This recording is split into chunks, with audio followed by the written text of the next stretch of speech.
ರಾಜ್ಯಪಾಲರು versus CM ನಡುವೆ ಕಾನೂನಾತ್ಮಕ ಸಂಘರ್ಷ ಶುರುವಾಗಿದೆ.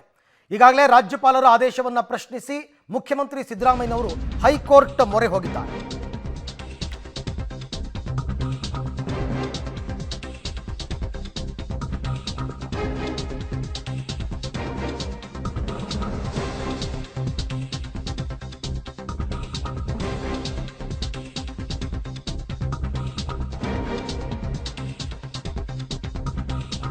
ರಾಜ್ಯಪಾಲರು ವರ್ಸಸ್ ಸಿಎಂ ಮಧ್ಯೆ ಕಾನೂನು ಸಂಘರ್ಷ ಆರಂಭವಾಗಿದೆ.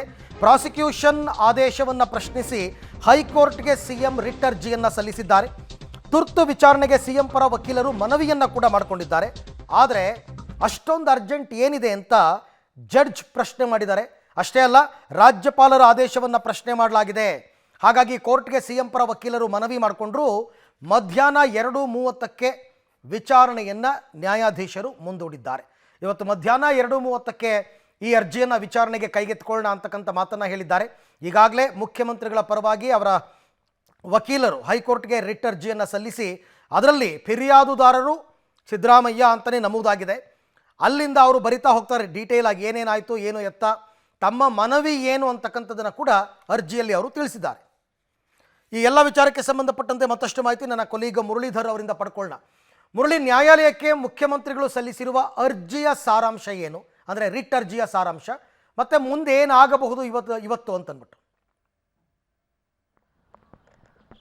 ಖಂಡಿತವಾಗಿಯೂ ಅರವಿಂದ್, ಯಾಕೆಂದರೆ ಪ್ರಮುಖವಾಗಿ ಇವತ್ತು ಅರ್ಜಿಯನ್ನು ಸಲ್ಲಿಕೆಯನ್ನು ಮಾಡ್ತಾರೆ ಅಂತೇಳಿ ಬಹಳ ನಿರೀಕ್ಷೆ ಇತ್ತು. ಅದೇ ರೀತಿಯಲ್ಲಿ ಆ ನಿರೀಕ್ಷೆಯ ಪ್ರಕಾರವೇ ಈಗ ಅರ್ಜಿಯನ್ನು ಸಲ್ಲಿಕೆ ಮಾಡಿದ್ದಾರೆ. ಹೇಮಂತ್ ಚಂದನ್ಗೌಡ ಅವರ ಮುಂದೆ ಇವತ್ತು ತುರ್ತಾಗಿ ಅರ್ಜಿ ವಿಚಾರಣೆಯನ್ನು ಕೈಗೆತ್ತಿಕೊಳ್ಳಿ ಅಂತೇಳಿ ಮನವಿಯನ್ನು ಮಾಡಿಕೊಂಡ್ರು. ಮನವಿಯನ್ನು ಮಾಡಿಕೊಂಡ ಸಂದರ್ಭದಲ್ಲಿ ನ್ಯಾಯಾಧೀಶರು ಕೂಡ ಕೇಳಿದ್ರು, ಏನು ಅರ್ಜೆನ್ಸಿ ಇದೆ, ಅರ್ಜೆನ್ಸಿ ವಿಚಾರಣೆಗೆ ಅವಕಾಶಗಳು ಏನೇನಿದೆ ಅನ್ನೋದ್ರ ಬಗ್ಗೆ ಒಂದು ಸ್ಪಷ್ಟನೆಯನ್ನು ಕೊಡಿ ಅಂತ ಕೇಳಿದ್ರು. ಆ ಸಂದರ್ಭದಲ್ಲಿ ನಾವು ರಾಜ್ಯಪಾಲರ ಆದೇಶವನ್ನು ಪ್ರಶ್ನೆಯನ್ನು ಮಾಡ್ಕೊಂಡಿದ್ದೀವಿ. ಪ್ರಶ್ನೆಯನ್ನು ಮಾಡಿರೋ ಹಿನ್ನೆಲೆಯಲ್ಲಿ ಈ ವಿಚಾರವನ್ನು ಆ ತುರ್ತು ವಿಚಾರಣೆಯನ್ನು ಕೈಗೆತ್ತಿಕೊಳ್ಬೇಕು. ಯಾಕೆಂದರೆ ಸಾಂವಿಧಾನಿಕ ಬಿಕ್ಕಟ್ಟಿದೆ ಮತ್ತು ರಾಜ್ಯದಲ್ಲಿ ಒಂದಷ್ಟು ವಿಚಾರಗಳು ಚರ್ಚೆಗೆ ಬರ್ತಾ ಇದೆ. ಆ ಹಿನ್ನೆಲೆಯಲ್ಲಿ ಇವತ್ತು ತುರ್ತಾಗಿ ಅರ್ಜಿ ವಿಚಾರಣೆಯನ್ನು ಕೈಗೆತ್ತಿಕೊಳ್ಳಿ ಅಂತೇಳಿ ಮನವಿಯನ್ನು ಮಾಡಿದ್ರು. ಮನವಿಯನ್ನು ಮಾಡಿದ ಬಳಿಕ ಮಧ್ಯಾಹ್ನ 2:30ಕ್ಕೆ ಅರ್ಜಿ ವಿಚಾರಣೆಯನ್ನು ನಿಗದಿಯನ್ನು ಮಾಡಿರುವಂಥದ್ದು.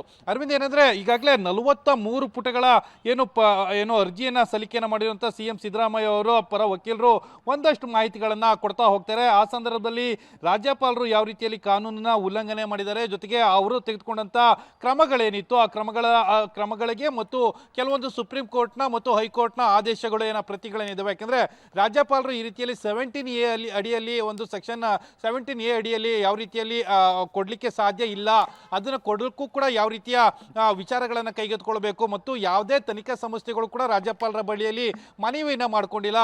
ಇವರು ಏಕಾಏಕಿ ಏನೋ ಅಂದರೆ ಒಂದು ಖಾಸಗಿ ದೂರನ್ನು ಕೊಡ್ತಾರೆ. ಖಾಸಗಿ ದೂರಿಗೆ ಈ ರೀತಿಯಲ್ಲಿ ಒಂದು ಪ್ರಾಸಿಕ್ಯೂಷನ್ ಪರ್ಮಿಷನ್ ಕೊಟ್ಟಿರುವಂಥದ್ದು ಅದು 17A ಅಡಿಯಲ್ಲಿ ಸರಿ ಇಲ್ಲ ಅನ್ನೋ ರೀತಿಯ ಒಂದಷ್ಟು ಅಂಶಗಳು ಮತ್ತು ಕೆಲವೊಂದಷ್ಟು ವಿವರಗಳು ಮತ್ತು ಕೆಲವೊಂದಷ್ಟು ಕೋರ್ಟ್ನ ಆದೇಶದ ಪ್ರತಿಗಳನ್ನು ಕೂಡ ಅವರು ಉಲ್ಲೇಖವನ್ನು ಮಾಡ್ತಾ ಹೋಗುವಂಥದ್ದು. ಅದಾದ ನಂತರ ಅಲ್ಲಿ ಸಿದ್ದರಾಮಯ್ಯ ಅವರು ಮತ್ತು ಯಾರ್ಯಾರು ಈ ಪ್ರಕರಣಕ್ಕೆ ದೂರುದಾರರಿದ್ದರು, ಅದು TJ ಅಬ್ರಾಮ್ ಇರ್ಬೋದು, ಸ್ನೇಹಮಯಿ ಕೃಷ್ಣ ಇರ್ಬೋದು ಮತ್ತು ಪ್ರದೀಪ್ ಕುಮಾರ್ ಇರ್ಬೋದು, ಇವರನ್ನು ಕೂಡ ರೆಸ್ಪಾಂಡೆಂಟ್ ಆಗಿ ಮಾಡಿರುವಂಥದ್ದು. ರೆಸ್ಪಾಂಡೆಂಟ್ ಆಗಿ ಮಾಡಿ ಅವ್ರಿಗೂ ಕೂಡ ಈಗಾಗಲೇ ಮಾಹಿತಿಯನ್ನು ಕೂಡ ಕೊಡಲಾಗಿದೆ ಅನ್ನೋದ್ರ ಬಗ್ಗೆ ಇವತ್ತು ಕೋರ್ಟ್ನಲ್ಲಿ ಒಂದು ಮಾಹಿತಿಯನ್ನು ಕೂಡ ಸಲ್ಲಿಕೆಯನ್ನು ಮಾಡಿದ್ದಾರೆ.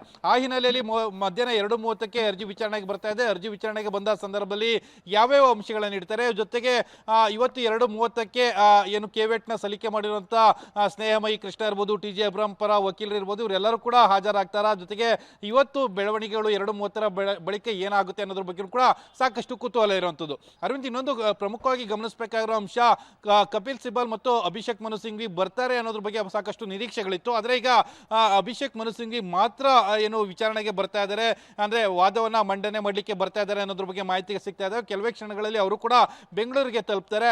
ಮಧ್ಯಾಹ್ನ 2:30ಕ್ಕೆ ಅವರೇ ಅಪಿಯರ್ ಆಗಿ ವಾದವನ್ನ ಮಂಡನೆ ಮಾಡ್ತಾರೆ ಅನ್ನೋದ್ರ ಬಗ್ಗೆ ಕೂಡ ಮಾಹಿತಿಗಳು ಸಿಗ್ತಾ ಇರುವಂಥದ್ದು. ಅರವಿಂದ್, ಓಕೆ ಮುರಳಿ, ಹಾಗೆ ಸಂಪರ್ಕದಲ್ಲಿರಿ, ನಿಮ್ಮ ಜೊತೆ ನಾನು ಮತ್ತೆ ಮಾತನಾಡ್ತೀನಿ. ಒಟ್ಟಾರೆ ಈಗ ಅರ್ಜಿ ಸಲ್ಲಿಕೆ ಆಗಿದೆ, ಮೊದಲ ಕೆಲಸ ಆಗಿದೆ. ಅಂದರೆ ಕೋರ್ಟ್ಗೆ ಈಗ ಅರ್ಜಿ ಸಲ್ಲಿಸಿರೋದ್ರಿಂದ ಇದನ್ನು 2:30ಕ್ಕೆ ವಿಚಾರಣೆಗೆ ಎತ್ಕೊಂಡಾಗ ಅಭಿಷೇಕ್ ಮನು ಸಿಂಘ್ವಿ ಅವರು ಮುಖ್ಯಮಂತ್ರಿಗಳ ಪರವಾಗಿ ಅಪಿಯರ್ ಆಗಿ ವಾದ ಮಂಡನೆ ಮಾಡ್ತಾರೆ. ಅದರ ಜೊತೆಗೆ ದೂರುದಾರರು ಏನಿದ್ದಾರೆ 3 ಜನ, ಇವರನ್ನು ಕೂಡ ಕರೀತಕ್ಕಂಥ ಸಾಧ್ಯತೆ ಇದೆ ಕೋರ್ಟ್ಗೆ. ಯಾಕೆಂದರೆ ಅವರು ಕೇವಿಯೇಟ್ ಕೂಡ ಸಲ್ಲಿಸ್ಕೊಂಡಿದ್ದಾರೆ. ಇವತ್ತು ಇನ್ನೊಬ್ಬರು ಕೇವಿಯೇಟ್ ಸಲ್ಲಿಸ್ತಾ ಇದ್ದಾರೆ. ಇದೆಲ್ಲವನ್ನು ನೋಡಿ ಆನಂತರ ಇದು ಸಿಂಗಲ್ ಬೆಂಚ್, ಇದು ಸಿಂಗಲ್ ಬೆಂಚ್ನಲ್ಲೇ ವಾದ ಪ್ರತಿವಾದಗಳು ನಡೆಯುತ್ತಾ ಅಥವಾ ಬೇರೆ ಏನಾದರೂ ಅದನ್ನು ಮುಖ್ಯ ನ್ಯಾಯಾಧೀಶರ ಸಮ್ಮುಖದಲ್ಲಿ ತರ್ತಾರಾ, ಅದನ್ನು ಕೂಡ ಕಾದು ನೋಡಬೇಕು.